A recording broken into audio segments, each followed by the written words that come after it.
गुरु ब्रह्म महिमा अलेख शरण।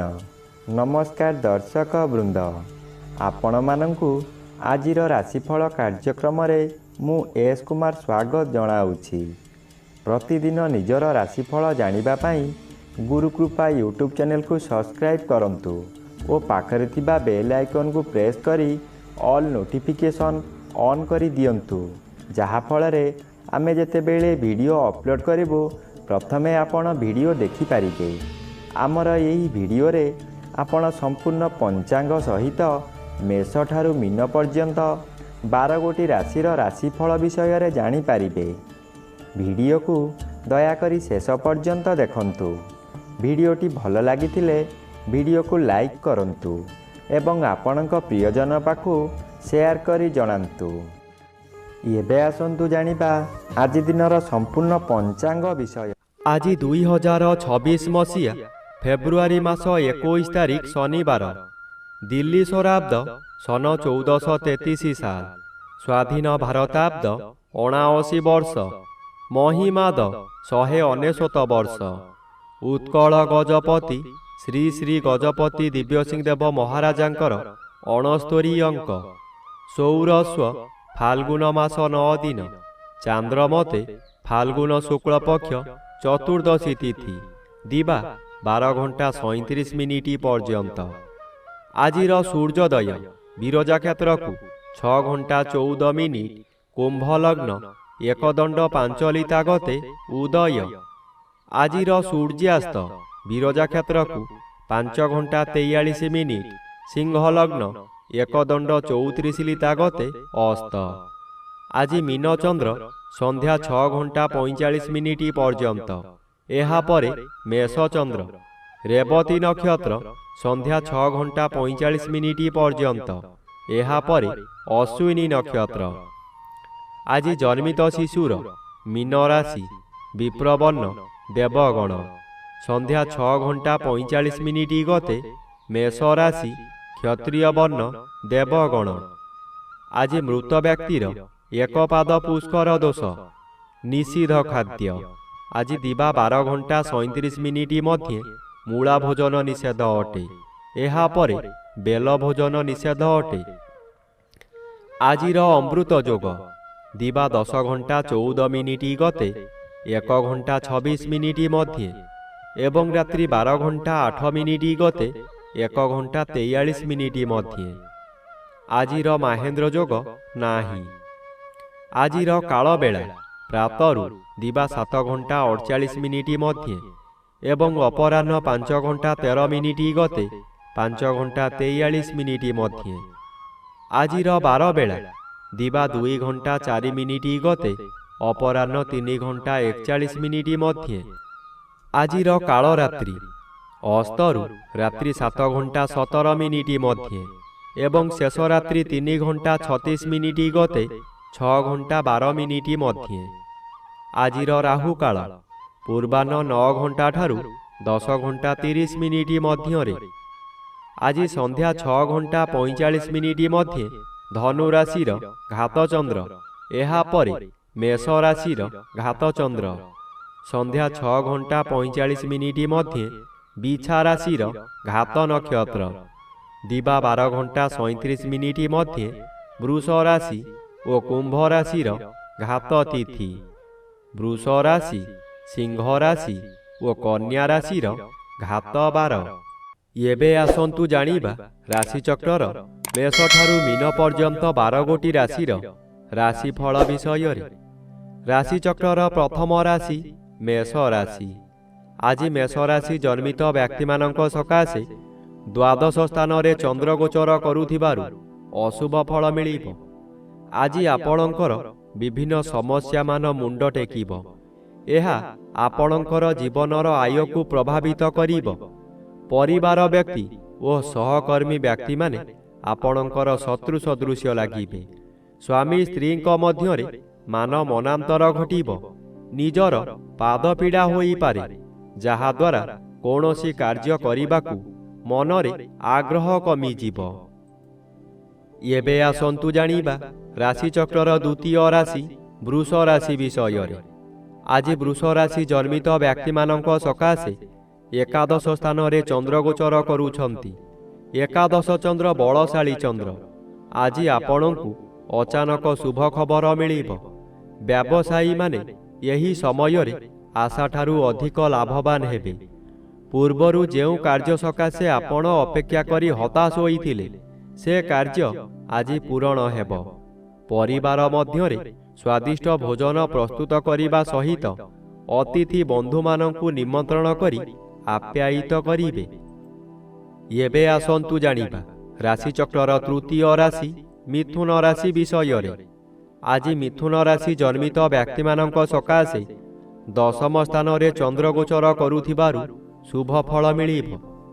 ଦଶମ ସ୍ଥାନ କର୍ମସ୍ଥାନ ହୋଇଥିବାରୁ ଆଜି ଆପଣ ନିଜ କର୍ମରେ ତତ୍ପର ହେବେ। ଯେଉଁ କର୍ମ କରିବାକୁ କେହି ସାହସ କରୁ ନଥିବେ, ତାହା ଆପଣ କରି ଦେଖାଇଦେବେ। ଆପଣ ଅଧିକ ଶକ୍ତିଶାଳୀ ହୋଇ ଉଠିବେ। ମନରେ ସାହସ ବଢ଼ିଯିବ। ଗୁରୁଙ୍କର ଆଶୀର୍ବାଦ ମିଳିବ। ପୂର୍ବରୁ କରିଥିବା କର୍ମର ଫଳ ମଧ୍ୟ ଏହି ସମୟରେ ମିଳିବ। ଆଜି ଆପଣଙ୍କର ଇଚ୍ଛା ପୂର୍ଣ୍ଣ ହେବ। ଏବେ ଆସନ୍ତୁ ଜାଣିବା ରାଶିଚକ୍ରର ଚତୁର୍ଥ ରାଶି କର୍କଟ ରାଶି ବିଷୟରେ। ଆଜି କର୍କଟ ରାଶି ଜନ୍ମିତ ବ୍ୟକ୍ତିମାନଙ୍କ ସକାଶେ ନବମ ସ୍ଥାନରେ ଚନ୍ଦ୍ରଗୋଚର କରୁଛନ୍ତି। ଶୁକ୍ଳପକ୍ଷ ନବମ ଚନ୍ଦ୍ର ଆପଣଙ୍କୁ ଶୁଭ କର୍ମ କରାଇବ। ଆପଣ ଯେଉଁ କର୍ମ ପୂର୍ବରୁ ଆରମ୍ଭ କରିଥିଲେ, ସେ କାର୍ଯ୍ୟ ଏହି ସମୟରେ ପୂରଣ ହୋଇଯିବ। ପୂଜାପାଠ ଓ ଗୁରୁ ଭକ୍ତିରେ ମନୋନିବେଶ କରିବେ। କୌଣସି ଅନୁଷ୍ଠାନରେ ବହୁ ଆର୍ଥିକ ସାହାଯ୍ୟ କରିପାରନ୍ତି। ବିଭିନ୍ନ ମହଲରୁ ପ୍ରଶଂସା ମିଳିବ। ପରିବାରର ଗୁରୁଜନମାନେ ଆଶୀର୍ବାଦ କରିବେ। ଦୈବୀ କୃପା ଠିକ୍ ସମୟରେ ମିଳିବ। ଏବେ ଆସନ୍ତୁ ଜାଣିବା ରାଶିଚକ୍ରର ପଞ୍ଚମ ରାଶି ସିଂହ ରାଶି ବିଷୟରେ। ଆଜି ସିଂହ ରାଶି ଜନ୍ମିତ ବ୍ୟକ୍ତିମାନଙ୍କ ସକାଶେ ସପ୍ତମ ସ୍ଥାନରେ ରବି ଓ ଅଷ୍ଟମ ସ୍ଥାନରେ ଚନ୍ଦ୍ରଗୋଚର କରୁଛନ୍ତି ଅଶୁଭ ଫଳ ପ୍ରଦାନ କରିବେ। ଅଷ୍ଟମ ସ୍ଥାନ ଆୟୁ ସ୍ଥାନ ଓ ମାରକ ସ୍ଥାନ। ଚନ୍ଦ୍ର ଏପରି ଏକ ଗ୍ରହ ମୃତ୍ୟୁକୁ ମଧ୍ୟ ମାରିପାରେ।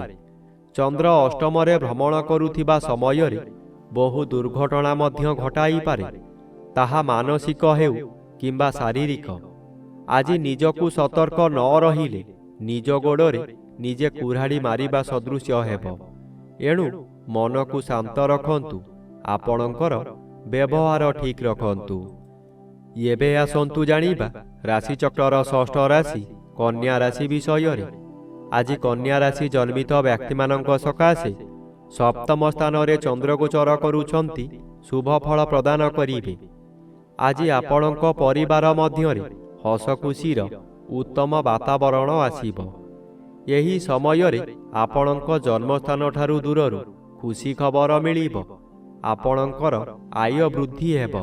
ସ୍ୱାମୀ କିମ୍ବା ସ୍ତ୍ରୀ ଜଣେ ଅନ୍ୟ ଜଣଙ୍କୁ ନିବିଡ଼ ଭାବରେ ଭଲ ପାଇବେ।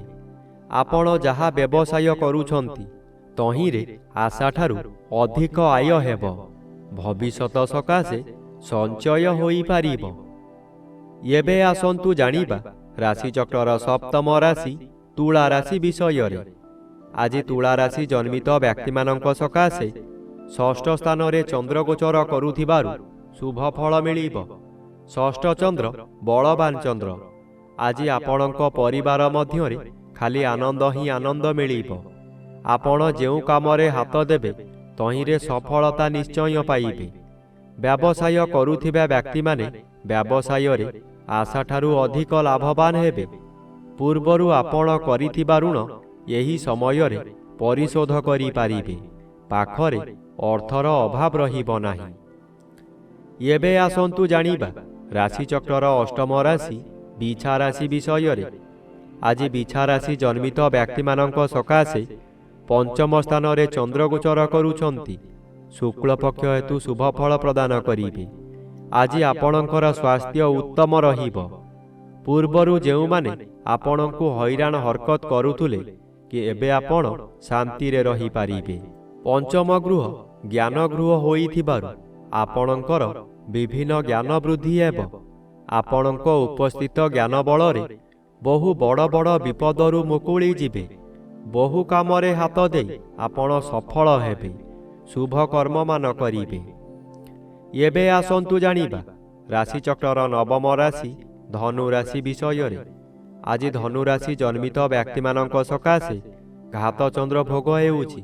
ଘାତଚନ୍ଦ୍ର ସର୍ବଦା ଅଶୁଭ କରାଇବ। ଆଜି ଘରେ ବାହାରେ ପ୍ରତ୍ୟେକ ସ୍ଥାନରେ ଆପଣ ଅପଦସ୍ଥ ହେବେ। ଆପଣଙ୍କର ବହୁ ପରିମାଣର ବ୍ୟୟ ହେବ। ଶରୀର ଅସୁସ୍ଥ ରହିବ। ଆପଣଙ୍କର ମଥା ବିଚଳିତ ହେବା କାରଣରୁ ରାସ୍ତା ଦୁର୍ଘଟଣା ମଧ୍ୟ ହୋଇପାରେ। ଆଜି ନିଜ ମନକୁ ଶାନ୍ତ ନ କଲେ ନିଜକୁ ନିଜେ ଦଣ୍ଡ ଦେଇ ହଇରାଣ ଓ ଲୋକ ଅସା ହୋଇପାରନ୍ତି। ଏବେ ଆସନ୍ତୁ ଜାଣିବା ରାଶିଚକ୍ରର ଦଶମ ରାଶି ମକର ରାଶି ବିଷୟରେ। ଆଜି ମକର ରାଶି ଜନ୍ମିତ ବ୍ୟକ୍ତିମାନଙ୍କ ସକାଶେ ତୃତୀୟ ସ୍ଥାନରେ ଚନ୍ଦ୍ରଗୋଚର କରୁଥିବାରୁ ଶୁଭ ଫଳ ମିଳିବ। ତୃତୀୟ ଚନ୍ଦ୍ର ବଳବାନ ଚନ୍ଦ୍ର। ଆଜି ଆପଣଙ୍କର ସ୍ୱାସ୍ଥ୍ୟରେ ଉନ୍ନତି ଘଟିବ। ପୂର୍ବରୁ ଥିବା ରୋଗମାନ ଅପସରିଯିବ। ଶରୀରର ତେଜ ବୃଦ୍ଧି ହେବ। ଯେଉଁ କାର୍ଯ୍ୟ କରିବାକୁ ଚାହିଁବେ ତହିଁରେ ସଫଳତା ଲାଭ କରିବେ। ଆଜି ହଠାତ୍ ଆପଣଙ୍କର କୌଣସିଠାରୁ ଶୁଭ ଖବର ପାଇ ମନର ବଳ ବୃଦ୍ଧି ହେବ। ବ୍ୟବସାୟରେ ଅଧିକ ଲାଭବାନ ହେବେ। ଧନ ସଞ୍ଚୟ କରିବାର ଦିନଟିଏ। ଏବେ ଆସନ୍ତୁ ଜାଣିବା ରାଶିଚକ୍ରର ଏକାଦଶ ରାଶି କୁମ୍ଭ ରାଶି ବିଷୟରେ। ଆଜି କୁମ୍ଭ ରାଶି ଜନ୍ମିତ ବ୍ୟକ୍ତିମାନଙ୍କ ସକାଶେ ଦ୍ୱିତୀୟ ସ୍ଥାନରେ ଚନ୍ଦ୍ରଗୋଚର କରୁଛନ୍ତି। ଶୁକ୍ଳ ପକ୍ଷରେ ଦ୍ୱିତୀୟ ଚନ୍ଦ୍ର ଆପଣଙ୍କୁ ଶୁଭ ଫଳମାନ ଦେବାର ପରିଲିଖିତ ହୁଏ। ଆଜି ଆପଣଙ୍କର ତେଜ ବୃଦ୍ଧି ହେବ। ଆପଣଙ୍କ ଚାହାଣୀରେ ଶତ୍ରୁମାନଙ୍କୁ ମିତ୍ର କରି ଆପଣଙ୍କ କାର୍ଯ୍ୟରେ ଲଗାଇବେ। ସେହିମାନଙ୍କ ଦ୍ୱାରା ଧନ ଅର୍ଜନ କରି ଆପଣ ଧନୀ ହୋଇପାରନ୍ତି। ବନ୍ଧୁମାନଙ୍କ ଠାରୁ ବିଳମ୍ବରେ ହେଉ ପଛେ ଖୁସି ଖବର ପାଇ ଆନନ୍ଦିତ ହେବେ। ଏବେ ଆସନ୍ତୁ ଜାଣିବା ରାଶିଚକ୍ରର ଦ୍ୱାଦଶ ବା ଶେଷ ରାଶି ମୀନ ରାଶି ବିଷୟରେ। ଆଜି ମୀନ ରାଶି ଜନ୍ମିତ ବ୍ୟକ୍ତିମାନଙ୍କ ସକାଶେ ଦ୍ୱାଦଶର ବି ବାଧାପ୍ରାପ୍ତ ଅଛନ୍ତି। ଅଶୁଭ ଫଳ କମ୍ ମିଳିବ। ଆଜି ଶ୍ରୀଚନ୍ଦ୍ର ଗୋଚର କରୁଥିବାରୁ କେତେକାଂଶରେ ଶୁଭ ଫଳ ମିଳିବ। ଆଜି ଘରକୁ କୌଣସି ଅତିଥି ଆଗମନ କରିପାରନ୍ତି। ଗୃହରେ ଖାଇବା ଧୁମଧାମ ହେବ। ନୂତନ ବସ୍ତ୍ର ଆଭୂଷଣ ବ୍ୟବହାର କରିବେ। ଆଜି ଯଦି କୌଣସି ସ୍ଥାନକୁ ଯାତ୍ରା କରିବାର ଅଛି ତେବେ ସ୍ଥଗିତ ରଖନ୍ତୁ। ଆଜି ପଶୁ କ୍ରୟ ବିକ୍ରୟ କରନ୍ତୁ ନାହିଁ। ଖରିଦ କରିଥିବା ପଶୁ ନଷ୍ଟ ହୋଇଯାଇପାରେ। ଆଜି ଆପଣ ଗଣ୍ଡଗୋଳ କାର୍ଯ୍ୟଠାରୁ ଦୂରେଇ ରୁହନ୍ତୁ।